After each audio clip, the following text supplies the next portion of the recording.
আমেরিকার ইতিহাসে প্রথমবার একজন ভারতীয়কে মৃত্যুদণ্ডের সাজা শুনিয়েছে সেখানকার আদালত।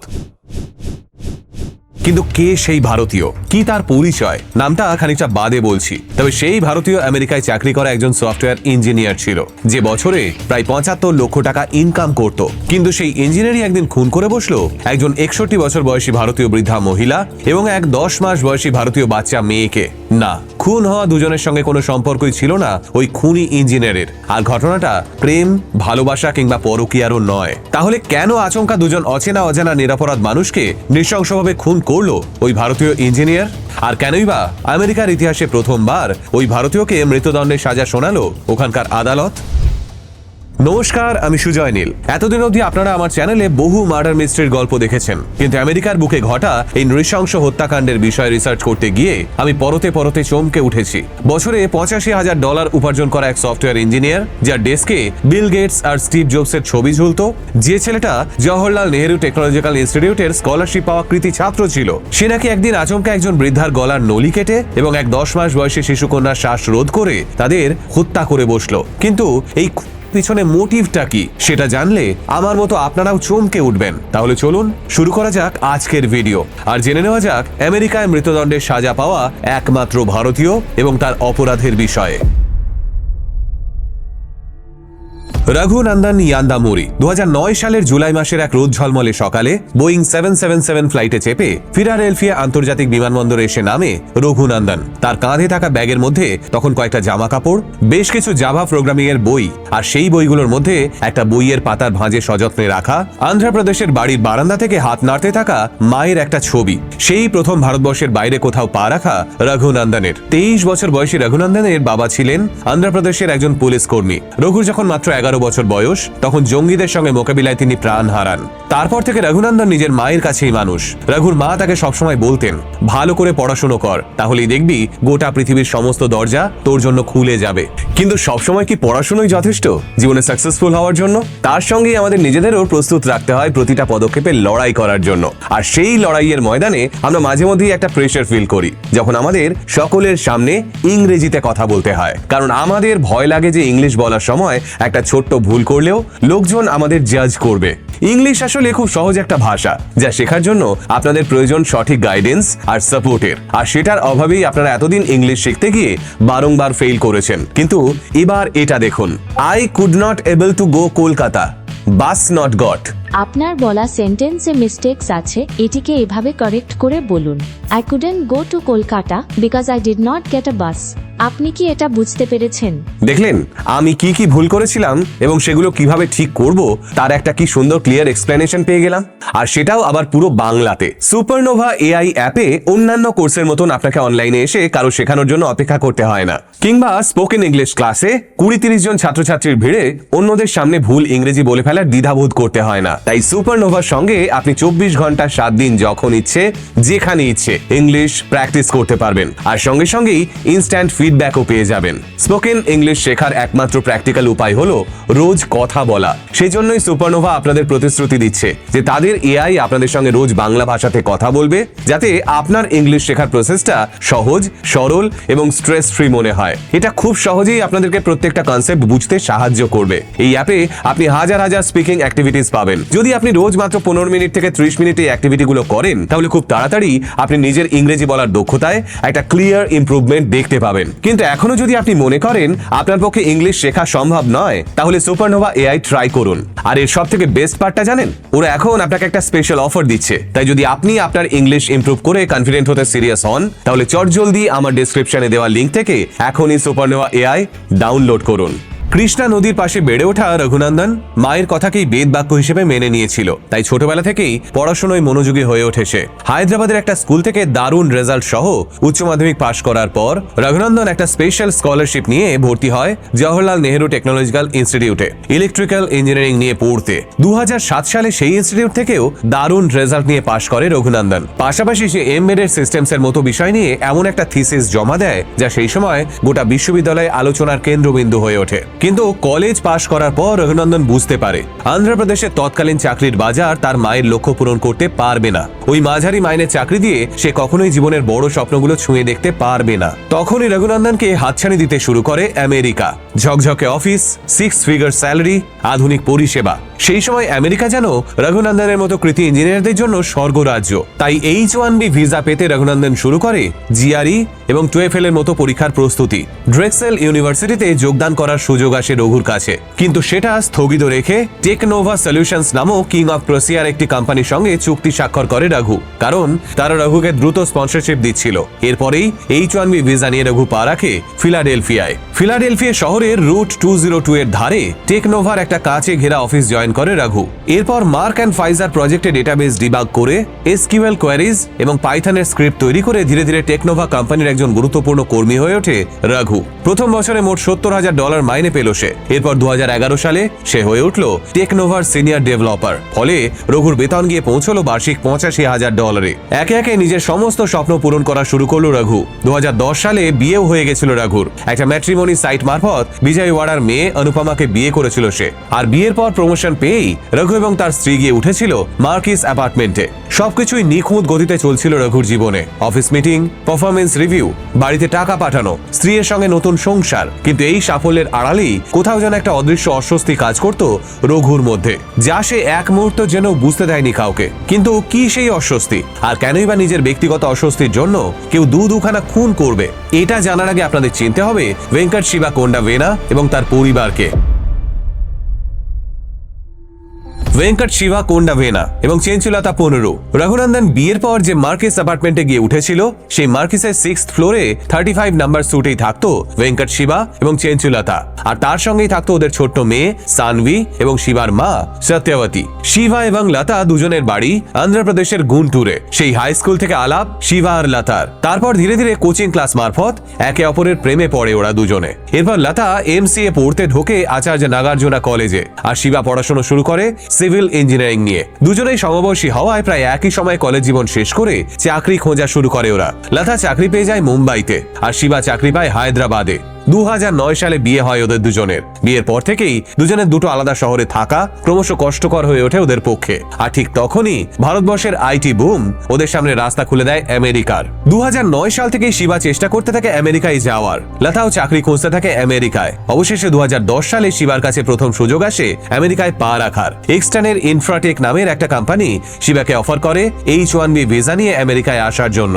এক চান্সে শিবা লুফে নেয় সেই অফার। শিবার স্ত্রী হওয়ার সূত্রে লতা H4 ভিসা হয়ে যায়। 2011 সালের মার্চ মাসে শিবা আর লতা পা রাখে নিজেদের স্বপ্নরাজ্য আমেরিকায়, ফিলাডেলফিয়া শহরে। ভেনা দম্পতির প্রথম কয়েক মাস কেটে যায় আমেরিকার পরিবেশের সঙ্গে খাপ খাইয়ে নিতে। ফিলাডেলফিয়ার একটা ছোট্ট স্টুডিও ফ্ল্যাটে সংসার পাতে শিবা ও লতা। শিবার বার্ষিক $72,000 চাকরিতে বেশ ভালোই দিন কাটতে থাকে ওদের। 2011 সালের ডিসেম্বর মাসে শিবা এবং লতার কোল আলো করে জন্ম নেয় ওদের ছোট্ট কন্যা সন্তান। শিবা নিজের মেয়ের নাম রাখে সানভি ভেন্না। সেই ছোট্ট মেয়েটার ভাগ্যই যেন বদলে দেয় শিবা এবং লতার জীবন। 2012 সালের শুরুতেই প্রমোশন পায় শিবা। তার বার্ষিক আয় গিয়ে দাঁড়ায় $80,000। আর ওদিকে লতাও নিজের যোগ্যতায় পায় H1B ভিসা এবং একটি স্থানীয় স্টার্টআপে কোয়ালিটি অ্যানালিস্ট ইঞ্জিনিয়ার হিসেবে বছরে $55,000 চাকরি। ফলে 2012 সালের জুন মাস নাগাদ শিবা, লতা এবং সানভি মিলে শিফট করে মার্কিস অ্যাপার্টমেন্টের একটা বড় ফ্ল্যাটে। এই মার্কিসে মূলত ভারতীয়রাই বেশি থাকতো। ফলে এখানে আসার পর শিবা এবং লতার সঙ্গে বহু ভারতীয়ের আলাপ হলো,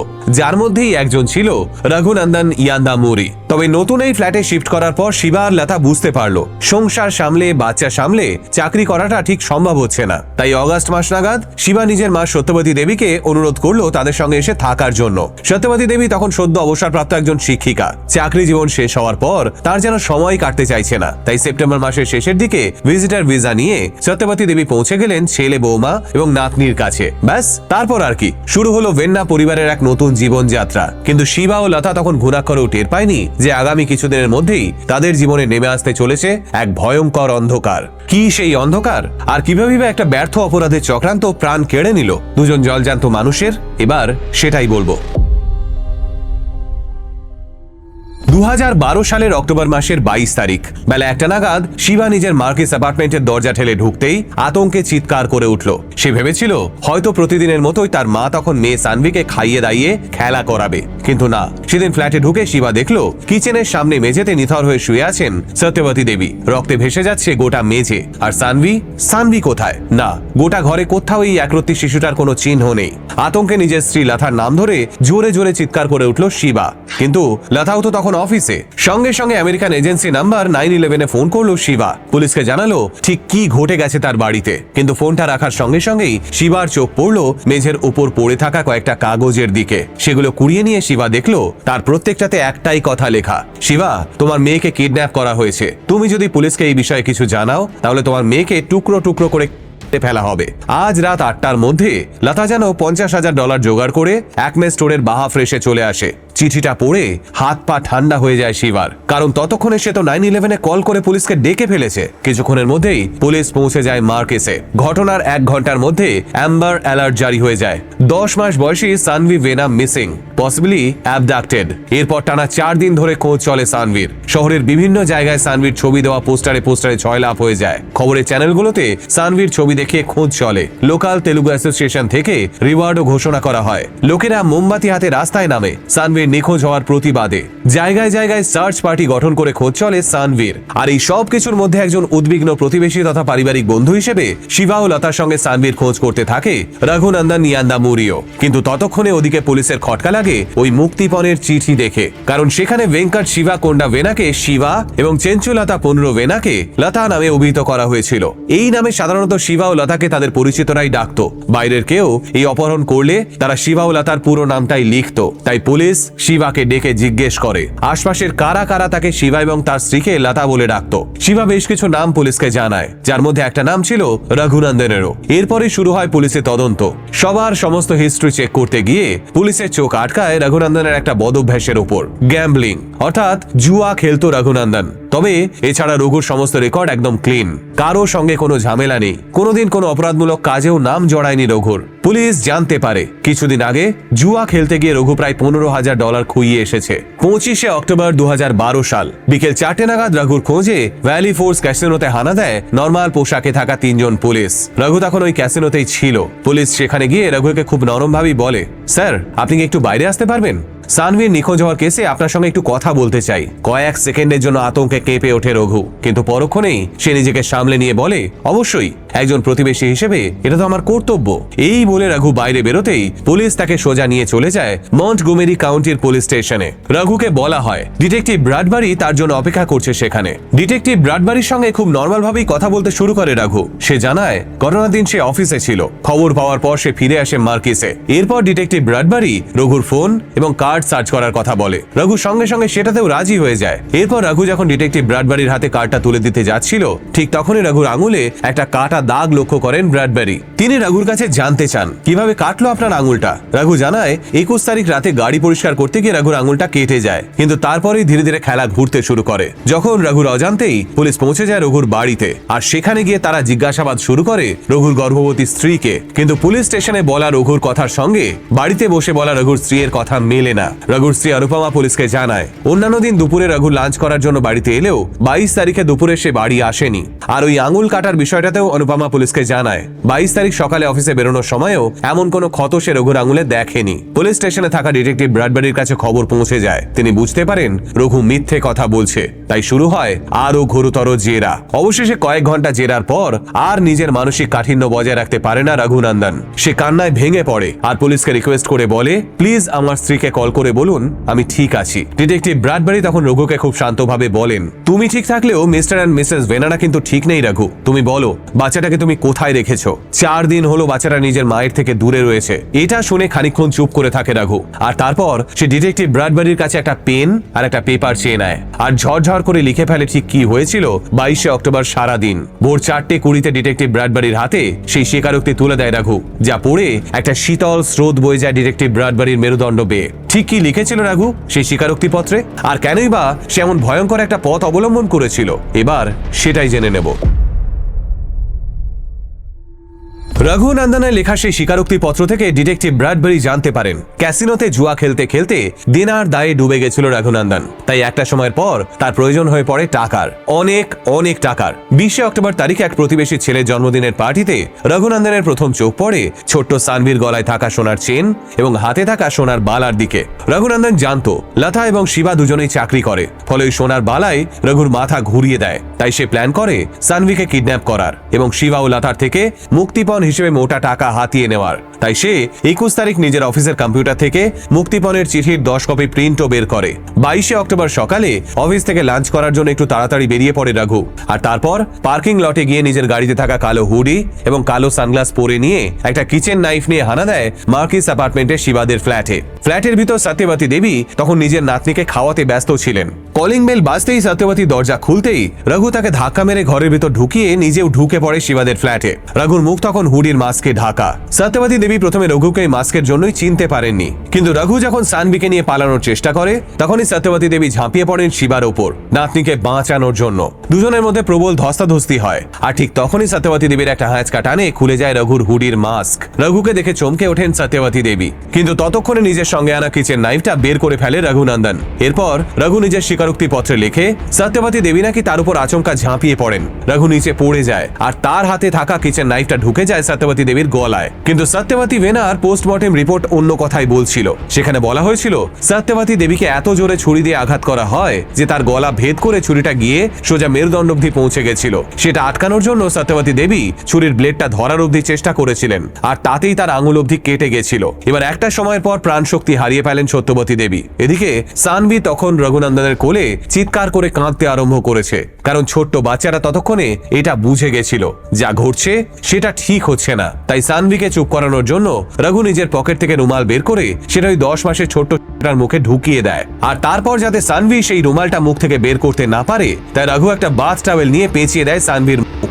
এইভাবে সানভিকে চুপ করিয়ে রঘু সারা ঘরে চোখের সামনে যত সোনা টাকা পয়সা ছিল সব নিয়ে নেয়। এমনকি সত্যবতী দেবীর হাতে সোনার বালাটাও সে চুরি করে নেয়। কিন্তু সানভিকে নিয়ে সে অ্যাপার্টমেন্ট থেকে বেরোবে কিভাবে? তাই শিবা ও লতার ক্লোজেটে থাকা একটা নীল সুটকেসের ভিতর সানভিকে ঢুকিয়ে নেয় রঘু, আর ফ্ল্যাট থেকে বেরোনোর আগে মেঝের উপর ছড়িয়ে দেয় মুক্তিপণের চিঠিগুলো। এরপর সানভি সমেত সেই নীল সুটকেসটা নিয়ে রঘু বেরিয়ে পড়ে মার্কিস অ্যাপার্টমেন্ট থেকে। আর কয়েক মিনিট হেঁটেই সে ঢুকে পড়ে পাশের একটা বিল্ডিং এর বেসমেন্ট জিমে। সেখানে পুরুষদের লকার রুমের ভেতরে একটা পরিত্যক্ত জায়গায় একটা বেঞ্চের নিচে 10 মাস বয়সে সানভি সমেত সেই সুটকেসটা রেখে চলে যায় রঘু। হ্যাঁ, একটা অন্ধকার লকার রুমের ভিতর জলজ্যান্ত একটা সুটকেসের মধ্যে ঢুকিয়ে রেখে চুপচাপ চলে গেছিল রঘু।